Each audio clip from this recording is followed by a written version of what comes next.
a lot of learning and a lot of conviction on my heart, honestly. Growing up in North Dakota, and, I'm sure a lot of you saw my statements after the George Floyd murder. And so, it's something that's kind of new, and it's something that I've chosen to kind of just overlook and look past because of, I went to high school. I think I had, just a couple black classmates, and, it's something that was so foreign to me. And so, really this off season, I took a real look into, showing empathy and understanding, what has it been like to be a black man in this world, in this country, and not just in today's world, but going back 400 years to now and how we got to this point. And so it's been being educated a lot and looking at it through a different lens for me, and a lot of things I've learned, and by no means do I have all the answers or I have it all figured out, but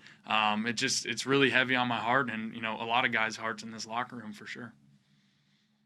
Doug gave us the opportunity, an open mic forum where guys were able to speak up, and I was one of those guys that spoke out to the team, and my message was, we get caught up playing this sport that we're fortunate enough to play, but we do get confined with these walls in this fantasy world, I guess you would call it, and we're kind of removed from the harsh realities that do exist as black men, and majority of our league is representative of black men. And so, believe it or not, when we walk outside these doors without this jersey on, without this shield, without these cliques, we're seen as the same as a Jacob Blake or a George Floyd. When we're in our cars or we coming across, a police officer, that fear still exists for us, and it's real. And it was a candid conversation that that was had, and I wanted to get that message across.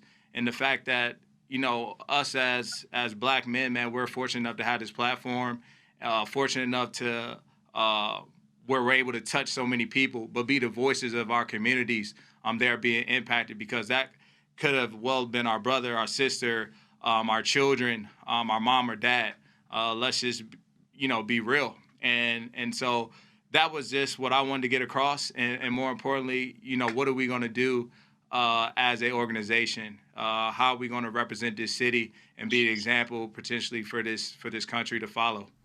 Welcome back to another video on Eagles News Now. I'm professional wrestler Chris Wilde, live from bar 4133. And at the end of this video, if you have not subscribed and you like what you see, go ahead and smash that subscribe button. It is much appreciated. Now, what you just saw were quotes from Eagles quarterback Carson Wentz and safety Rodney McLeod as they talked about some social injustice issues. Now, the Eagles are off of practice today. They did hold a social justice meeting with their committee at ways to spread awareness going forward in the 2020 season.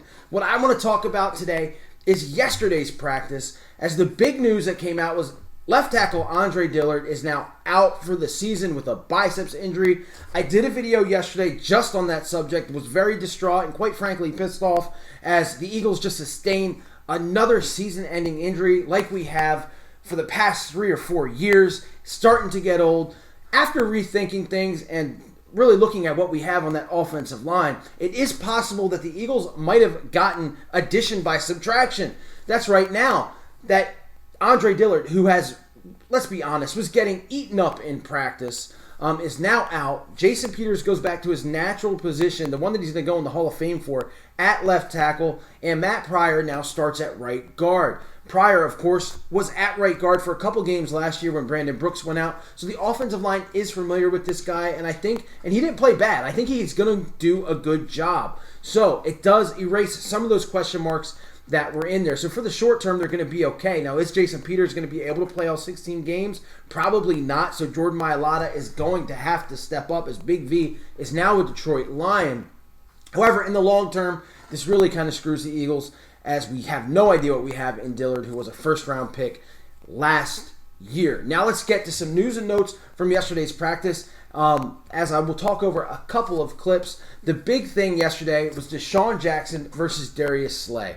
Now, these guys were battling all day long, and both of them getting the better of each other at certain times. First, Deshaun Jackson beats Darius Slay on a deep post. And then later, Slay goes stride for stride with Deshaun for a pass breakup along the sideline. Anybody who has any issues or any concerns of Darius Slay, you have nothing to worry about. This guy is an all-pro stud, and going stride for stride with one of the fastest players in the league should erase any doubts that you have there.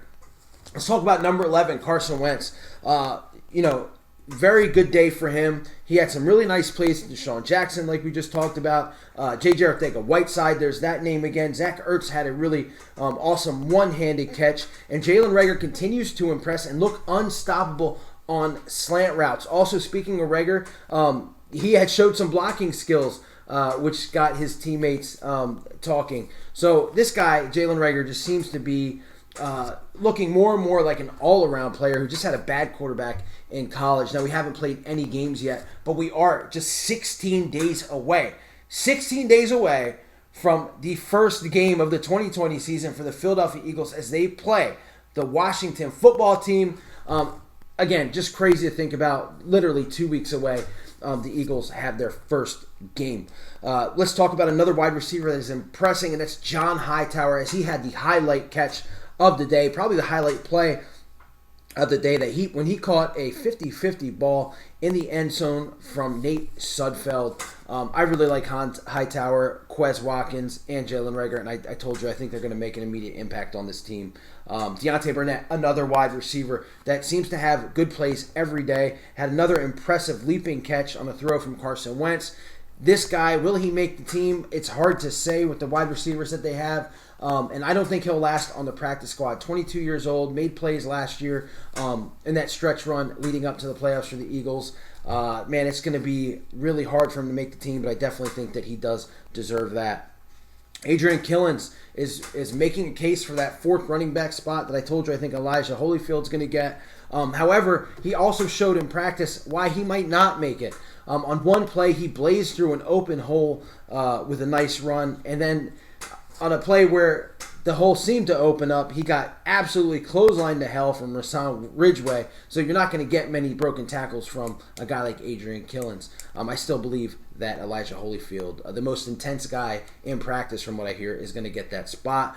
Greg Ward, actually, we all know Greg Ward was a quarterback in college. He throws a touchdown pass to J.J. Arcega-Whiteside. I'm going to call him J-Jaw from now on because that's just what it is. But will we see some of that in games? I was expecting it last year from Greg Ward, and we didn't see it at all. Hopefully, we'll get to see it this year, as you saw it in practice yesterday. The defense was kind of quiet. As Nickel Roby-Coleman, knocks down a pass from Wentz. He just looks like an absolute monster, and I told you probably my favorite acquisition that they got during the offseason. And then TJ Edwards, middle linebacker, second year, undrafted rookie. Again, seems to look impressive in practice, and we're going to need that from at least one of our linebackers this year. I didn't really talk about any of the other injuries. Everything is pretty much the same. Gennard Avery, who we thought had a season-ending injury, ends up having a bone bruise, is now day-to-day. That's good for him. And I really jinxed Joe Osman, as he has an upper body injury. He's day-to-day with that. Hopefully it's not serious. Knock on wood for him, and he can make his first season in a couple, as he seems to get hurt every offseason, but he has definitely been impressive. So that's it from practice. Another thing I want to talk about real quick is the fact that the Philadelphia Eagles and the Pittsburgh Steelers, of course, from Pennsylvania, are not going to have any fans at games to start the year off.